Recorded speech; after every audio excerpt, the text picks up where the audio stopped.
Hello, everyone. This is Christine.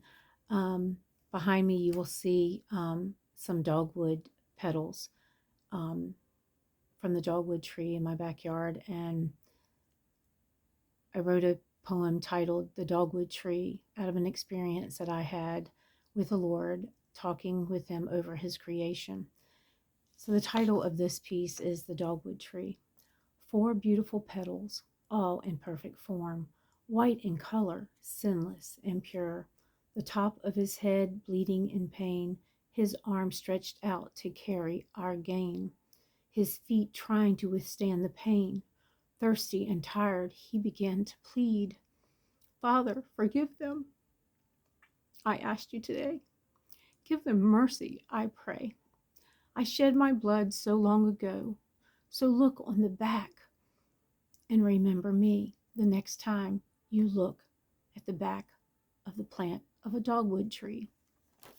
So if you look at the back of the dogwood flower itself, it has drops of blood on the back, like a reddish brown tint.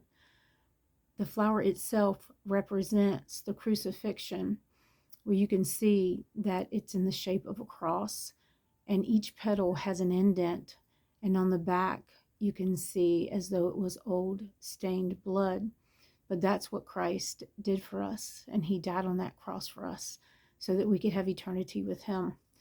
So this morning I was reading my devotion. I was reading from John chapter 20, and in the beginning of it talks about where Mary Magdalene had went to go quickly to the tomb where Jesus was laid, and she saw that the stone had been rolled away. And in her own fear, she ran to go get the other disciples. And she met Peter and John. And as I was reading it, I was reflecting on the scripture. And I felt like the Lord just opened up my eyes and my heart to see that Mary Magdalene herself had fear. And her fear was losing Jesus and his body not being there, amongst other things. But she loved him and she trusted him. And then John is the one that wrote the book of John. And there's been several times in the book of John where he refers to himself being the one that Jesus loved. So it just dawned on me today that John was absolutely secure in knowing that Christ loved him, because he didn't mention his name when he said the other disciple, the one that Jesus loved. So he knew that he knew that he knew beyond a shadow of a doubt that Christ loved him and that he was loved. So throughout a lot of my sharing and coming out of brokenness of not having a father that was present in my life as a child, dealing with rejection and abandonment issues, and knowing that God is healing those places, and knowing that I am loved and so are you. But that scripture just dawned on me so vividly this morning that Jesus loved John so much, and it was like that was one of his closest friends, his beloved. Not that he didn't love the other disciples, but it's kind of hard to have the same relationship with the 12, but with the one, John was his best friend. And John knew that. And John knew that he knew that he knew that Jesus loved him. There was no doubt. So without even mentioning his name, his own name, when he wrote the book of John, he was the disciple that knew that Jesus loved him. So guys, I hope you have a great day. Today is Saturday. Remember that Jesus died on the cross last night on Good Friday.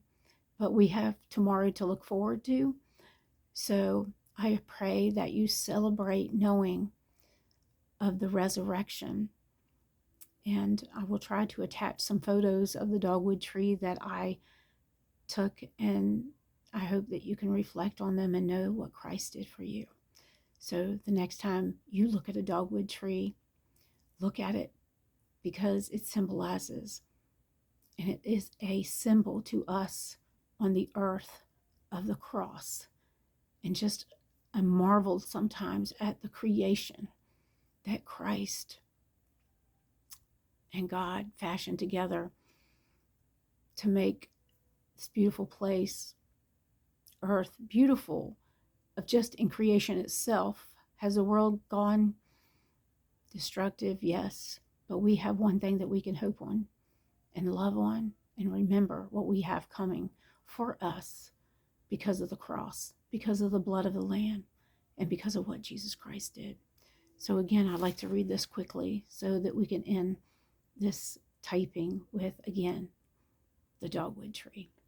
4 beautiful petals, all in perfect form, white in color, sinless and pure. The top of his head bleeding in pain, his arms stretched out to carry our gain. His feet trying to withstand the pain. Thirsty and tired, he began to plead, Father, forgive them, I ask you today. Give them mercy, I pray.